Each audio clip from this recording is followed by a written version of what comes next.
الدين ويرزقنا عملا ما علمنا ويفتح لنا أبواب الطاعة ظاهرها وباطنها على هذه النية وكل نية صالحة وإلى حضرة النبي محمد صلى الله عليه وسلم. الفاتحة.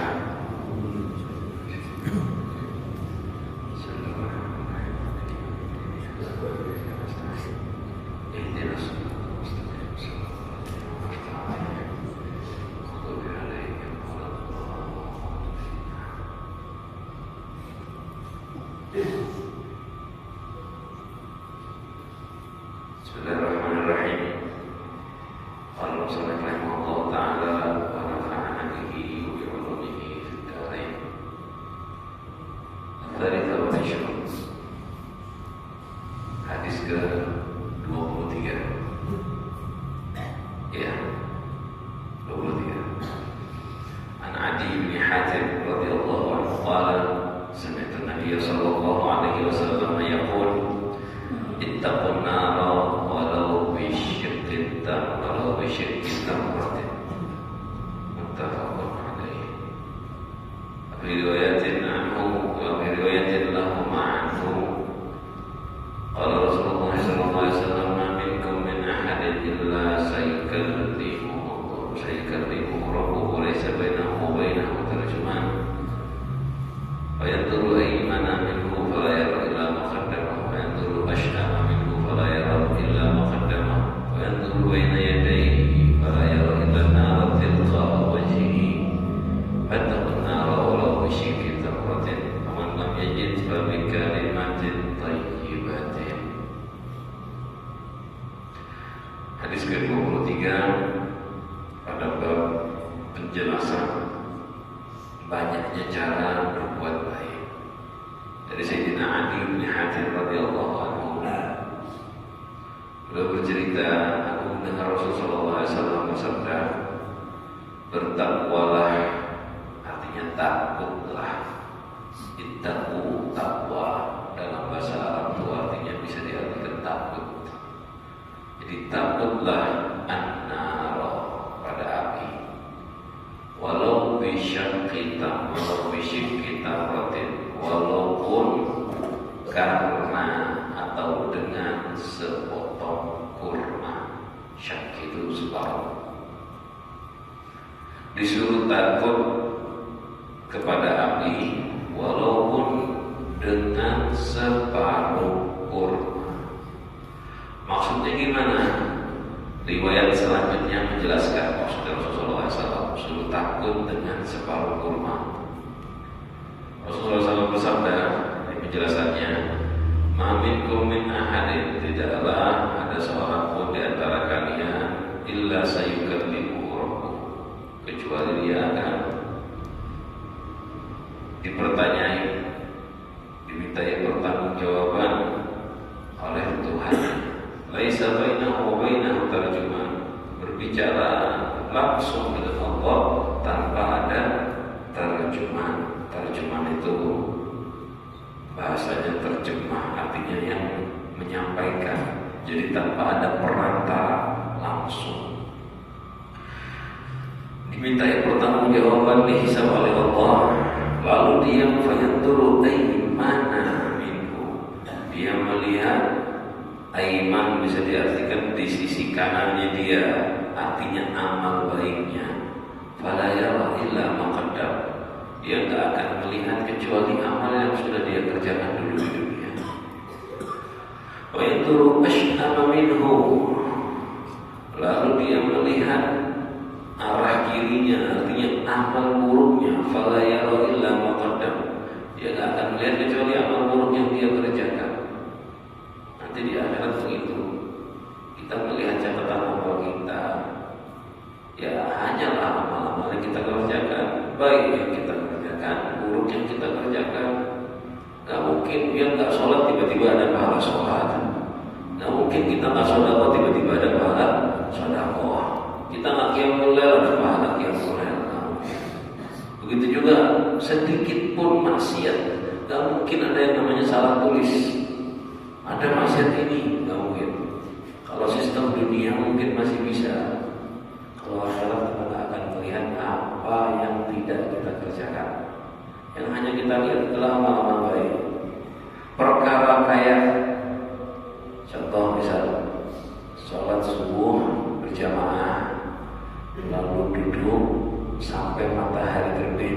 Dikatakan ada sebagian ulama diriwayatkan dari mereka bahwa pahalanya seperti pahala umrah, sempurna. Nah itu kan ada amalnya. Ada orang ke umroh katanya ditulis pahala umroh, itu nanti ditulis di sana Fulan bin Fulan sholat subuh berjamaah sampai isya ibadah dia dapat pahala umroh. Begitu caranya, detail catatannya. Ya kalau nggak pernah umroh atau nggak pernah haji bisa nggak ada. Atau contoh kita baca amal ini pahalanya seperti sedekah. Kan ada amalia-amalia yang kita baca lebih afdal dari memerdekakan budak. Kayak contoh tadi baca la ilaha illallah wa la syarika lah, lahul mulku wa lahul hamdu yuhyi wa yumiit wa huwa ala kulli syai'in qadir. Lebih afdal atau sama pahalanya seperti memerdekakan 4 orang budak dari keturunan Nabi Ismail. Nanti gimana di akhirat? Padahal nggak pernah memerdekakan budak tapi baca tersebut. Nah ditulis bulan baca la ilaha illallah 10 kali yang pahalanya sama seperti memerdekakan budak. Gak ada catatan fulan pernah memerdekakan budak, beda cara catatnya walaupun pahalanya mungkin sama. Nah kita begitu di akhirat, kita melihat hanya yang telah kita kerjakan, baik yang bagus amalnya ataupun yang jelek. Lalu fayanturu baina yadayhi, lalu dia melihat baina yadayhi di hadapannya dia, fala yara illa an-nara tilqa'a wajhi, maka dia tak akan melihat apapun kecuali api yang ada di hadapan dirinya, di depan wajah dia. Nah saat kita seperti itu, pandangan kita adalah yang di depan itu api neraka, maka fattaqun nar, takutlah neraka, walau bisyakki tamratin, walaupun dengan beramal baik, amal baiknya hanya sedekah separuh kurma. Itu maksud hadisnya Rasulullah SAW. Takutlah dari api neraka walaupun dengan separuh kurma. Artinya apa? Selamatkan diri dari api neraka dengan beramal soleh. Amal solehnya walaupun sedekah dengan separuh kurma. Berapa harganya sedekah separuh kurma? Kira-kira berapa? Kurma yang murah itu 1 kotak 20.000. Ya, 20.000. Isinya 20 lebih kira-kira. Berarti 500 perak kurang lebih lah. 500 rupiah. Kalau ingin selamat dari api neraka, beramal baik dan jangan lihat amal baiknya kecil ataupun besar. Walaupun kecil, takutlah dengan api neraka. Walaupun cuma bisa mengeluarkan sedekah separuh kurma. Karena kadang-kadang ada orang diselamatkan oleh Allah dengan amal yang kecil, karena memang dia nggak bisa melakukan yang lain. Dan na'udzubillah, ada orang diadab oleh Allah karena amal yang kecil. Sebab apa? Sebab kelalaiannya dia.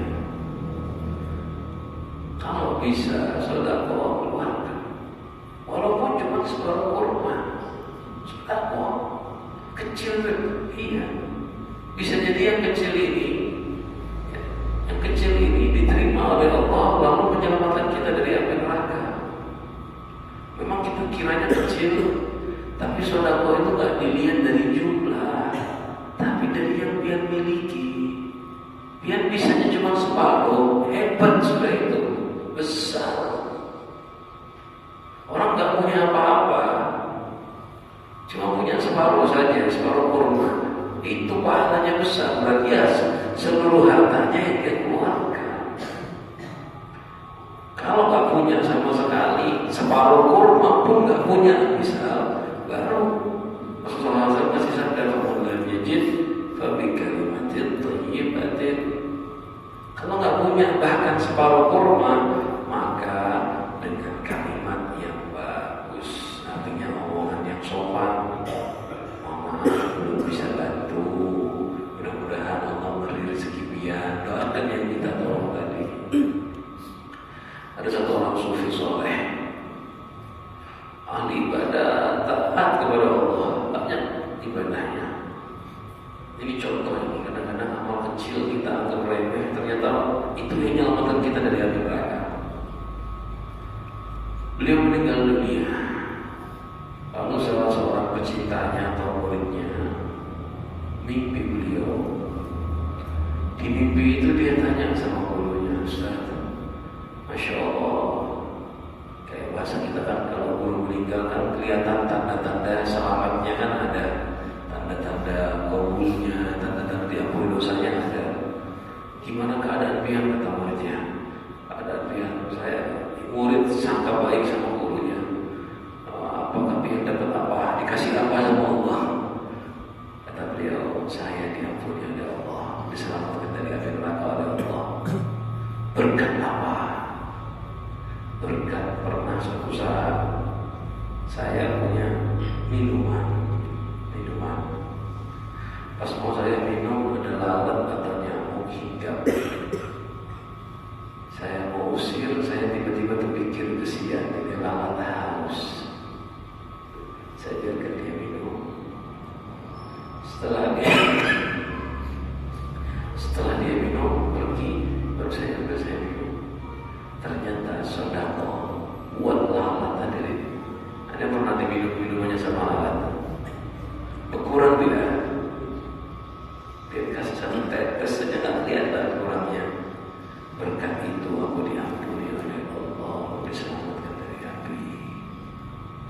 Ya, hal kecil itu kalau kita mampu bisa menyelamatkan kita dari azabnya Allah. Dan jangan anggap itu remeh. Jangan anggap itu remeh. Itu hebat, istimewa. Dan biar bisanya cuma itu, biar masuk golongan kategori orang dermawan. Biar tahu siapa itu orang sakhi dalam istilah ada orang dermawan, ada orang baik dikatakan, ada orang dermawan. Siapa itu dermawan? Bahasanya bukan yang sedekah dengan jumlah yang banyak. Di tasawuf disebutkan siapa orang dermawan itu sakhi, bukan orang yang sedekah dengan jumlah yang banyak, tetapi orang yang bersedekah memberi dengan sesuatu yang dia perlukan atau dengan bagian banyak yang masih dia perlukan. Itu yang dermawan. Punya uang 10 juta, sedekah 1 juta. Dia perlu duit cuma 5 juta, sisanya 5 juta nganggur. Sedekah 1 juta, banyak nggak? Banyak. Tapi duit nganggur biasa, baik. Ini bukan orang bakhil, orang karim namanya. Orang karim. Karim itu sedekah dengan harta yang tidak terpakai. Karim. Sakhi atasnya itu, dia punya duit 1 juta, ya. Dia punya duit 1 juta, lepas buat dirinya itu pas-pasan, dibagi 500 ribu, sisanya dipakai, sisanya disedekah. 500 pertama dia pakai, 500 kedua dia sedekah karena ada orang lain perlu. Gak apa-apa, saya cuma pakai 500 ribu, ini 500-nya ini pas-pasan. Habis itu habis duitnya, gak ada lebihnya. Dia sudah makan, itu namanya sakhi, dermawan. Yang saat disodaya 1 juta, ini 500 ribu, banyak mana? Lebih tinggi derajatnya yang sakhi yang 500 ribu, walaupun duitnya lebih sedikit. Kenapa? Itu pas-pasan betul. Nah, yang lebih hebat lagi namanya mu'thir atau ihtar. Dia punya duit 500.000, apa punya duit 100.000, saya turunkan duitnya.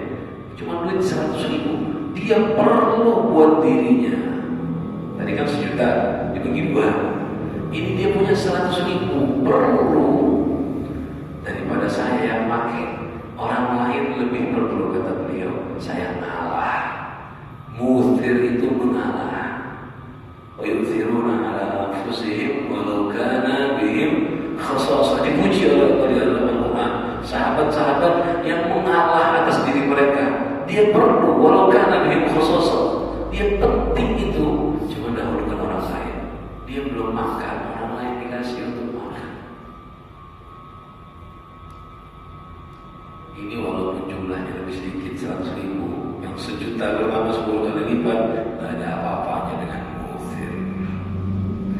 Dulu saya waktu masih kecil, saya dapat cerita di Jawa Timur di Gresik. Ada tukang beca, kerja, gajinya tukang beca tuh ya tergantung yang jalan. Kadang-kadang sehari cuma beli cukup beli makan 2 bungkus. Jadi dia dapat makan kerja seharian, cukup duitnya beli 2 bungkus nasi. Dibawa ke rumah buat makan dia sama ibunya. Lapar, miskin. Sampai di dekat rumah, ada orang minta-minta. Akhirnya 1 bungkus udah jadi dikasih orang minta-minta. 1 bungkusnya lagi dibawa pulang dikasihkan kepada ibunya. Padahal dia perlu makanan tersebut. Nah, ini yang disebut dengan mu'thir ihtar. Nah, jangan anggap remeh. Walaupun cuma 1 bungkus, jangankan 1 gram, jangankan 1 bungkus. Walaupun cuma punya separuh kurma. Ini riwayat dinisbatkan ke Sayyidina Ali, ya, ke Imam Ali, bahwa saat itu beliau lagi mau makan, ada yang ketok rumah, minta. Akhirnya dikasih kurmanya separuhan. Entah ceritanya dibagi langsung separuhan dikasihkan kepada orangnya mau dimakan. Pas separuh, tinggal separuh aja. Ada lagi yang ketok lagi minta makan, dikasihkan di sisanya yang separuh sambil ngomong "Fattaqunnar walau bisyaqi tamrah." Ingat saja Rasulullah SAW, takwalah kepada api, artinya takutlah api neraka walaupun cuma dengan separuh kurma. Karena ini yang bisa menyelamatkan dari api neraka, bukan banyaknya. Dulu ada di Hadramaut Habib Abu Bakar Al-Adli bin Abdullah Al-Idrus, orang kaya raya, bukan kaya pribadi ya. Beliau itu hidupnya pas-pasan sebetulnya. Kayaknya kaya utang, bukan duitnya dia. Jadi kalau datang ke rumahnya itu penghormatannya bukan main, tapi bukan duit nganggur, bukan utang. Pecinta beliau banyak memang. Jadi ada, kalau para wassalaf dulu, wali-wali dulu, ada yang katanya kaya. Itu kayanya bukan kaya zaman orang sekarang. Kaya nyimpen duit di ATM, kaya punya tabungan, kaya punya aset. Tidak. Beliau tuh kayaknya ada tamu, kaya dihormatin. Nggak ada tamu, pas-pasan. Nah, kayaknya begitu. Kayaknya cuma sesaat-sesaat. Jadi ada satu ulama mampir ke rumah beliau. Beliau penghormatan kepada orang alim, padahal beliau wali besar. Disembelihkan kambing seukuran anak tangga rumah. Orang masuk rumah di Hadramaut itu mirip sama rumah kita. Kalau rumah kita kan rumah panggung, pakai kayu. Di sana nggak pakai kayu, pakai tanah, cuma tangga tinggi-tinggi. Ada yang sampai 6, ada yang 7. Tamunya 1 ekor, satu orang. Tamunya 1 orang disembelihkan seukuran jumlah anak tangganya. Akhirnya tamunya masuk melihat seukuran anak tangga, dimasakkan hati kambing. Kan hati kambing, setiap kambing 1 hatinya kan, dikasih seukuran jumlah.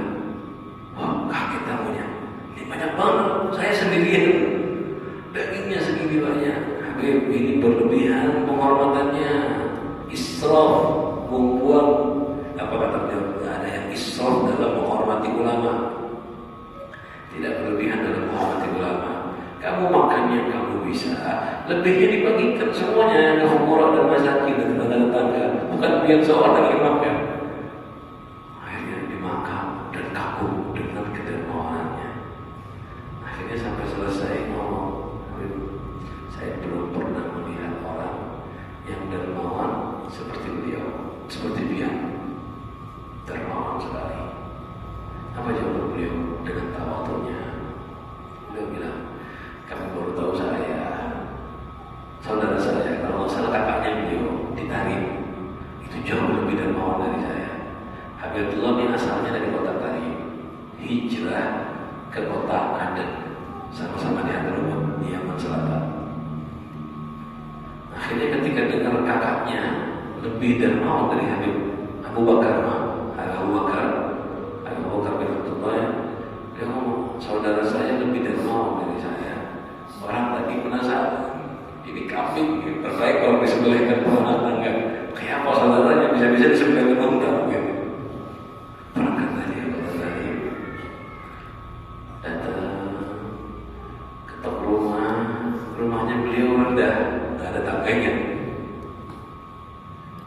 Masuk rumah, cuma ada lampu pakai lilin, pakai apa namanya, pakai sumbu itu, apa sebenarnya dulu. Ya, memang dulu pakai pelita, cuma ini yang masih yang kecil. Kenapa? Waktu makan malam diajak ayo masuk ke dapur. Sampai di dapur duduk, cuma ada satu mangkok, rotinya satu, lalu dibelah dua, separuhan. Makannya semuanya roti satu dibelah dua, separuhan. Ini udah gak enak hatinya tamunya tadi, dia malu tadi. Ini dermawannya mana? Katanya lebih dermawan dari saudaranya. Ini saya kasih roti separuh lagi, udah separuh kuahnya join begini. Akhirnya kata beliau, setelah ditanya, cerita orang tadi, saya jadi suruh saudara pian gini. Jadi kan cerita, katanya Habib Abu Bakar bilang, kamu tahu, saya nggak punya apa-apa, duit nggak ada, orang membeli nggak ada, saya cuma punya potongan roti ini saja. Saya bagi dua sama dia, separuh. Jadi yang saya kasih ke kamu separuh dari murid saya, separuh dari punya saya, nggak ada apa-apa lagi. Itu mungkin yang Abdullah yang Abu Bakar maksud, saya lebih dermawan. Kalau Abu Bakar itu kaya, hartanya banyak. Dia bayangkan, misal contohnya dipotong 5 ekor kambing, normalnya tangga rumah kan 5 misal. Yang dikasih ke orang itu berapa? Dari harta yang ada 5 ekor. Paling cuma setengah kilo, buat-buatnya orang makan sekilo anggap sudah. Kalau satu kambing sebelah 10 kilo aja bisa, berarti kan 50 kilo. Paling banyak dia makan sekilo, berarti berapa? Bagi 10 dibagi 5, cuma 2%. Yang dia dapat cuma 2% dari hartanya Habib Abdullah. Cuma dia dapat 50% roti. Kan hitungan persentase itu begitu caranya, bukan dilihat jumlah. Pahalanya lebih besar mana? Kadang orang kiranya yang lebih besar sebelah kambing banyak. Lebih besar yang ngasih roti separuh, karena itu miliknya dia, hanya roti itu saja. Kalau biar duit banyak, menyembelih kambing bisa, beli roti paruhan, nah itu keterlaluan. Duit banyak bisa menghormati tamu, zuhud kita belah roti 2, jadi biar tamu ini separuhnya ulul, itu lain. Jadi kalau kita tuh warok, zuhud pribadi, bukan dalam menghormati tamu.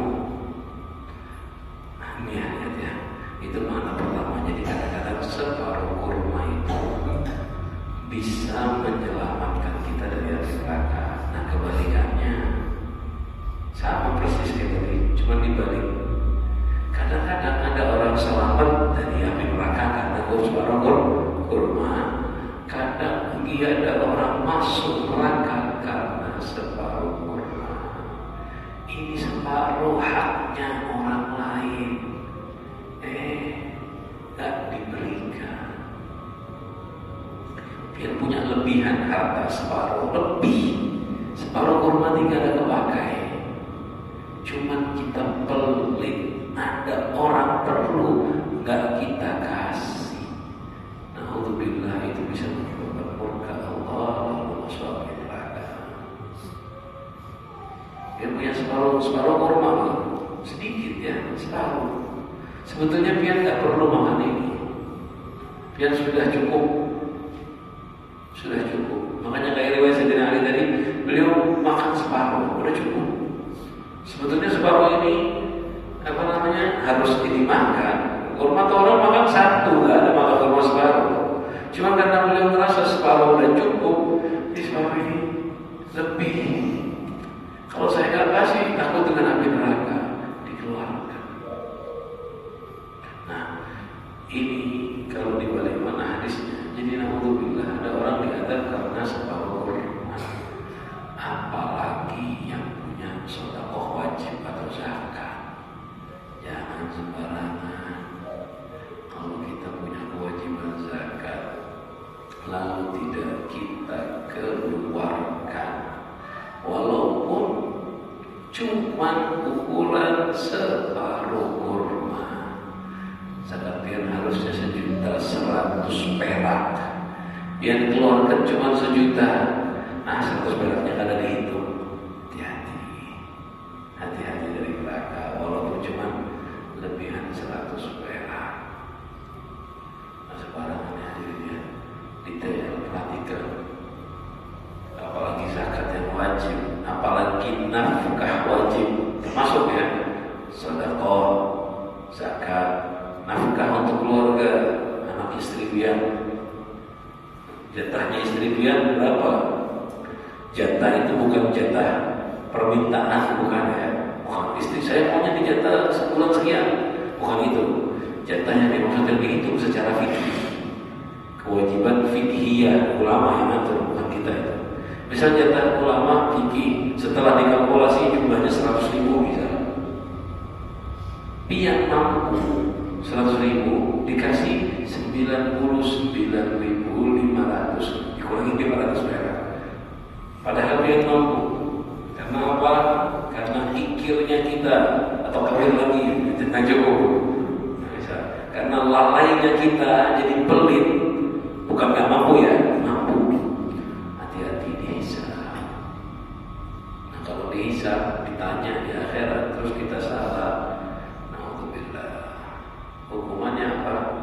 Nggak ada lain dari Allah Subhanahu wa Ta'ala. Ya, jadi hadis ini mengajarkan kita bersama-sama untuk berhati-hati dari neraka, walaupun cuma dari separuh kurma. Dan ternyata separuh kurma walaupun sedikit bisa menyelamatkan kita dari api neraka. Selanjutnya hadis ke-24. An Anas radhiyallahu anhu qala Rasulullah sallallahu alaihi wasallam, Inna Allah la yarda 'anil 'abdi ay ya'kula al-aklata fayahmadahu 'alayha aw yashraba al-shurbata fayahmadahu 'alayha rawahu Muslim.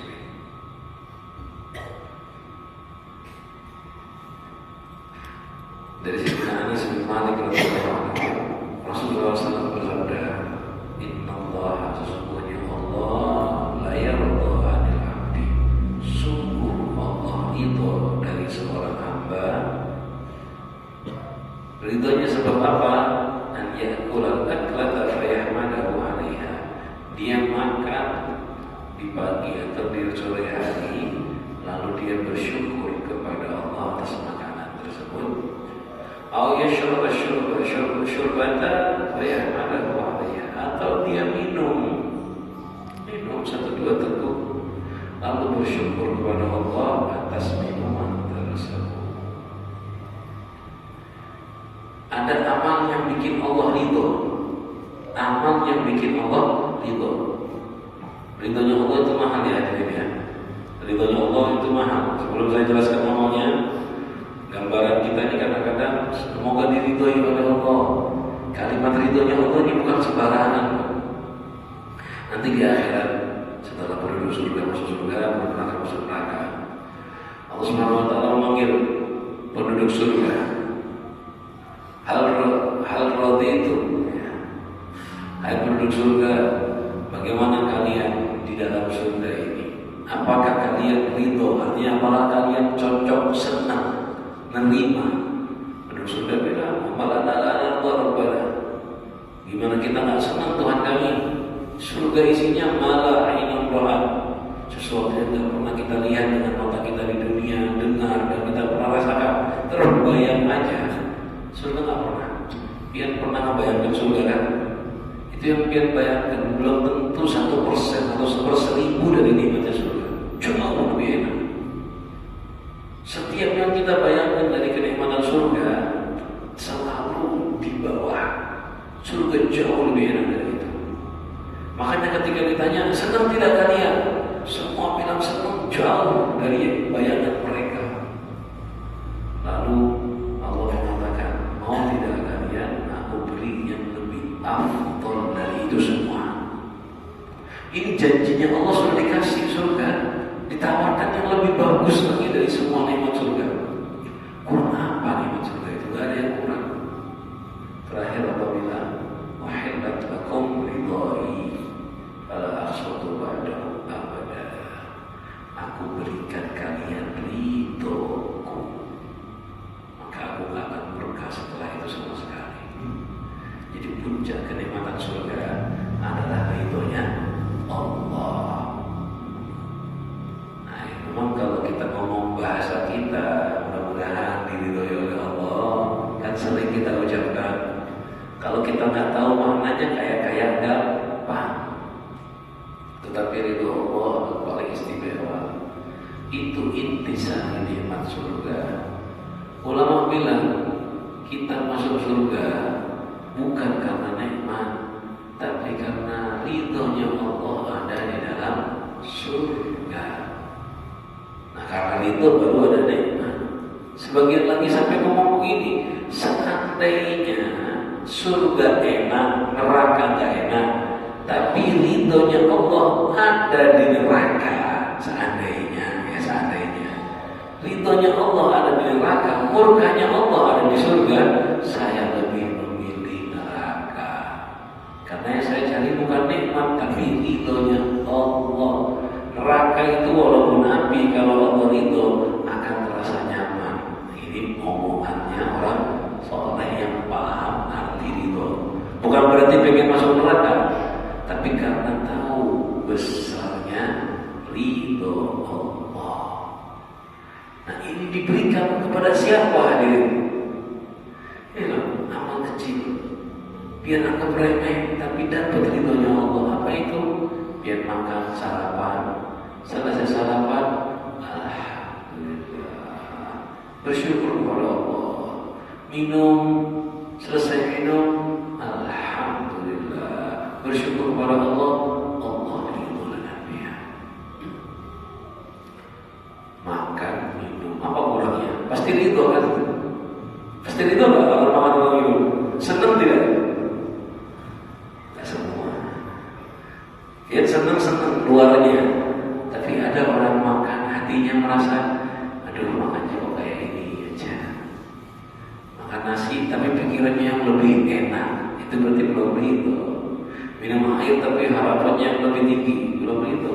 Memang banyak di antara kita kalau habis makan baca doa, alhamdulillahilladzi at'amani hadzal ta'am wa razaqani min ghairi haulin minni wala quwwah.